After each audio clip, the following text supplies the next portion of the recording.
Assalamualaikum warahmatullahi wabarakatuh.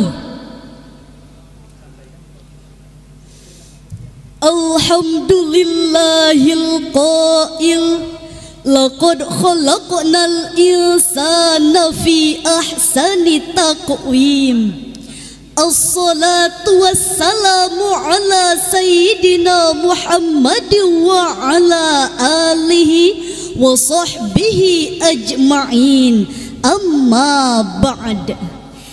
Dewan Hakim yang arif dan bijaksana, hadirin yang berbahagia.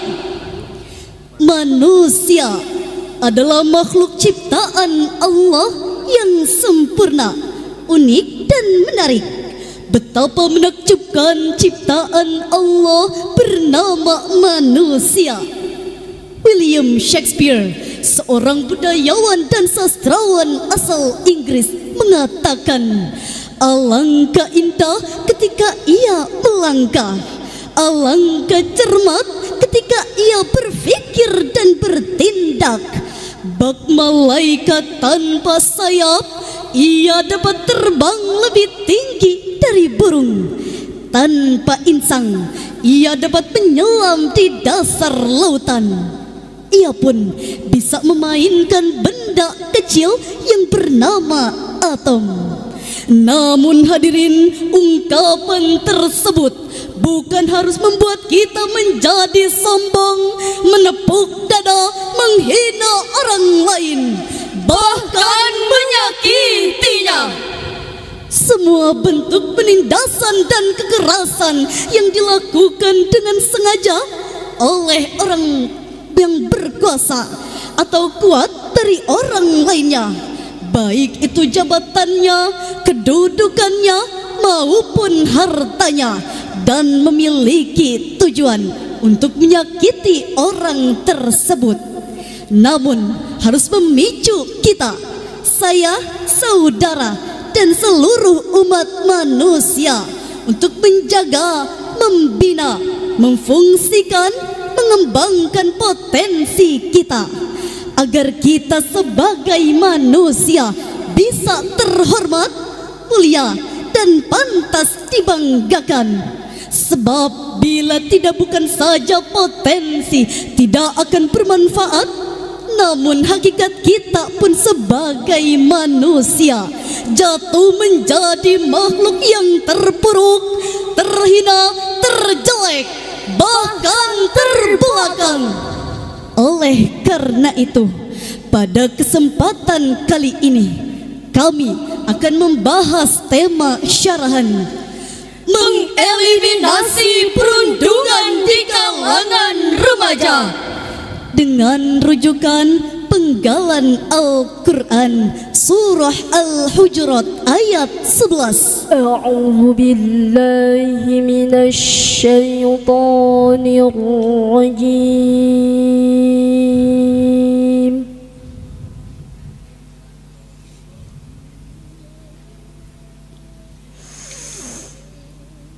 Bismillahirrahmanirrahim.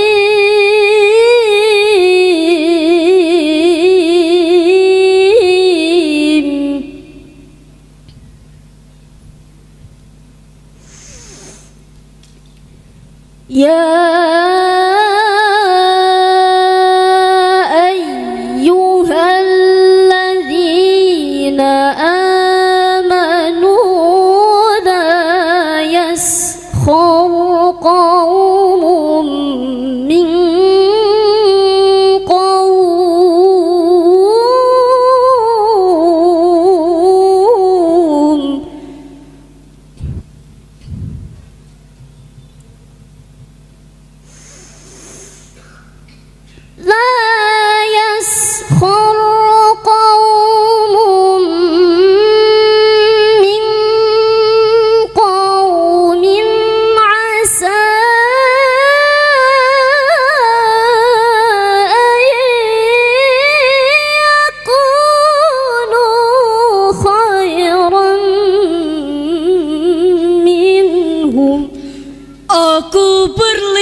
kepada Allah dari godaan syaitan yang terkutuk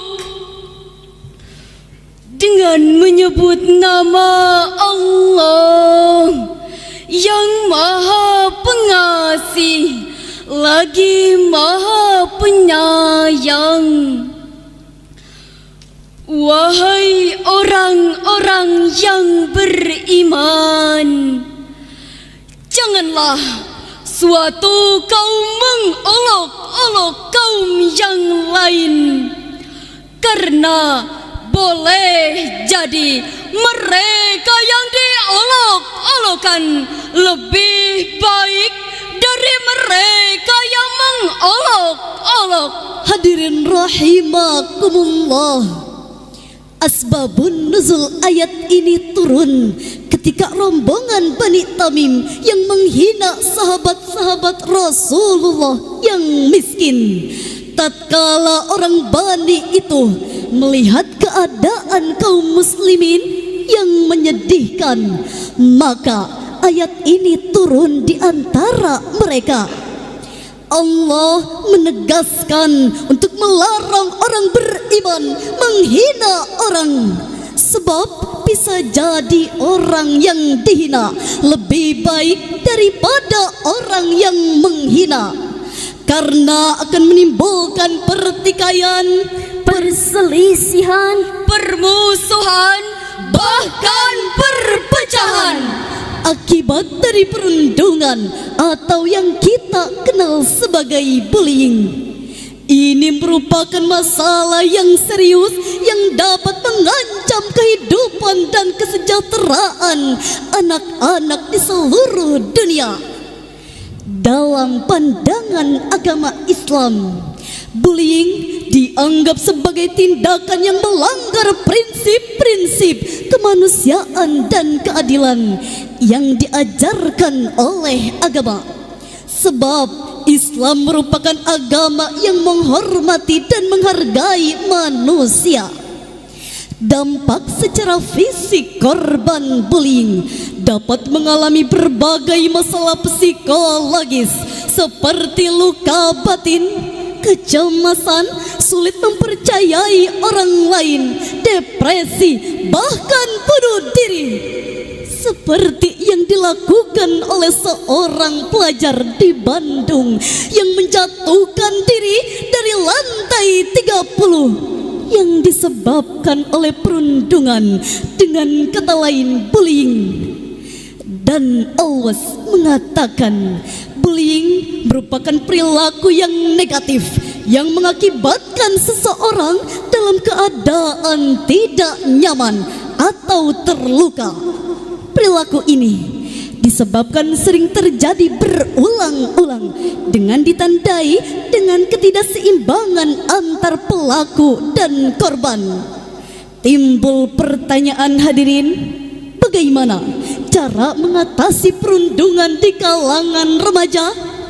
Sebagai jawabannya, kita renungkan firman Allah dalam Al-Quran surah An-Nisa ayat 9. وَلْيَخْشَ الَّذِينَ لَوْ تَرَكُوا مِنْ خَلْفِهِمْ ذُرِّيَّةً ضِعَافًا خَافُوا عَلَيْهِمْ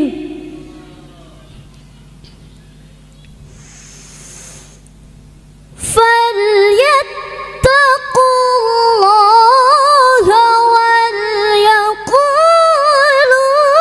قَوْلًا سَدِيدًا. Dan hendaklah takut kepada Allah orang-orang yang sekiranya mereka meninggalkan keturunan yang lemah di belakang mereka, yang mereka khawatir terhadap kesejahteraannya. Oleh sebab itu, hendaklah mereka bertakwa kepada Allah, dan hendaklah mereka berbicara dengan tutur kata yang benar. Hadirin, Profesor Dr. Habibie almarhum, mantan Presiden Republik Indonesia, mengatakan ada 5 kelemahan yang harus kita waspadai pada generasi saat ini. Pertama, lemah fisik. Kedua, lemah harta. Ketiga, lemah ilmu. Yang keempat, lemah akhlak. Bahkan yang paling kita khawatirkan adalah lemah akidah. Kenapa demikian, hadirin? Sebab jika kita memiliki akidah atau iman yang lemah, maka akan mudah terkena dampak negatif, sehingga kehilangan minat, tidak bergairah, bahkan tidak sedikit yang terjebak pada budaya bullying. Pantas, hadirin, Islam mendidik manusia untuk membentuk karakter yang memiliki iman dan ilmu pengetahuan yang kuat. Lalu, bagaimana Islam membentuk manusia untuk memiliki iman dan ilmu? Sebagai jawabannya, kita renungkan firman Allah dalam Al-Quran surah Al-Mujadalah ayat 11. Ya ayyuhalladzina amanu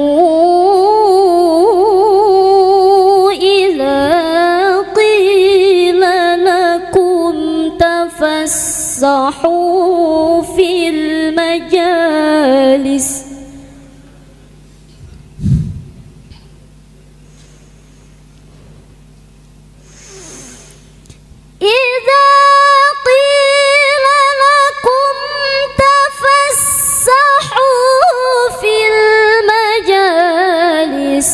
fafsahu yafsahillahu lakum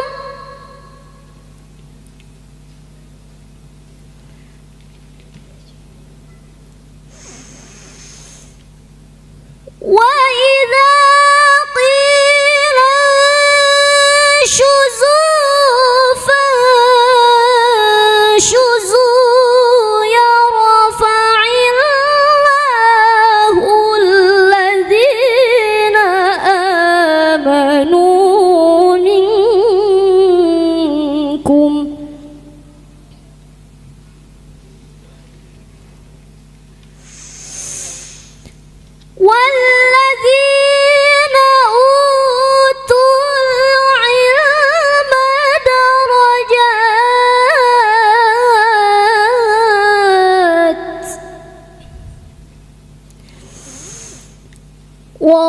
wallahu bima ta'maluna khabir.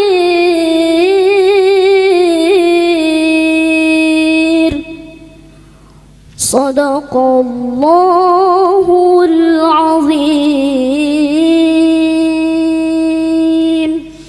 Wahai orang-orang yang beriman, apabila dikatakan kepadamu, berilah kelapangan di dalam majelis-majelis, maka lapangkanlah.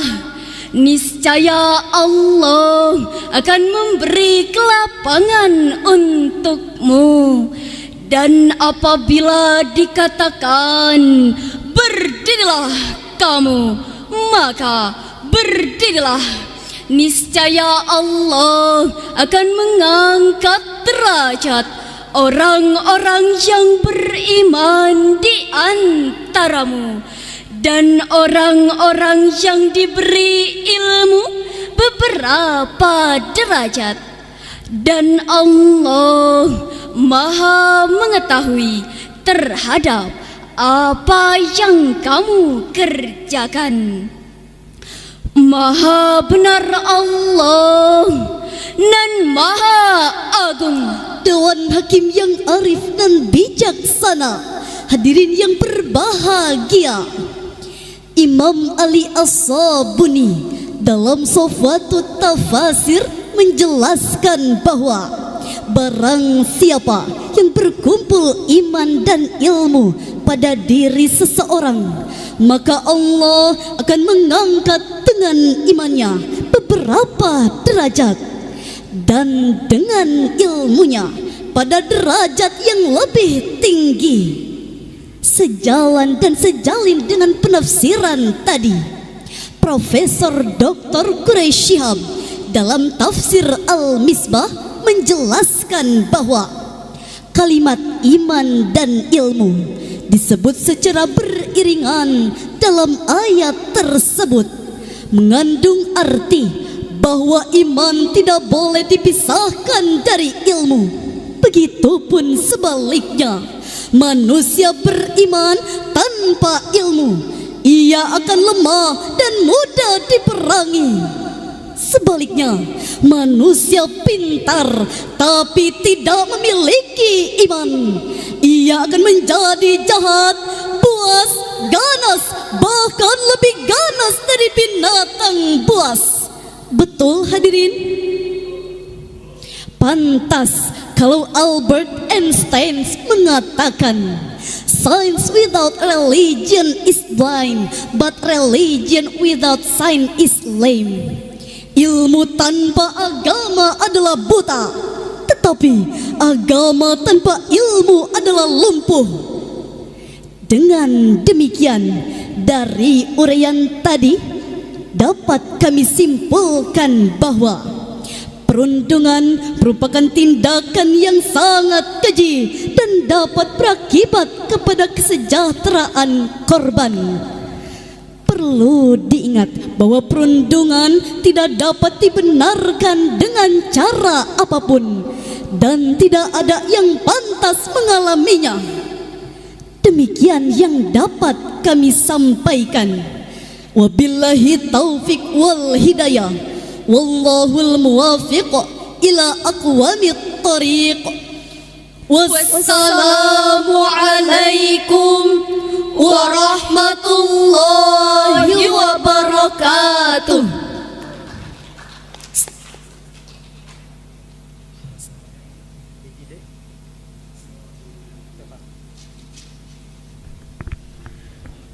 Dewan Hakim yang kami muliakan,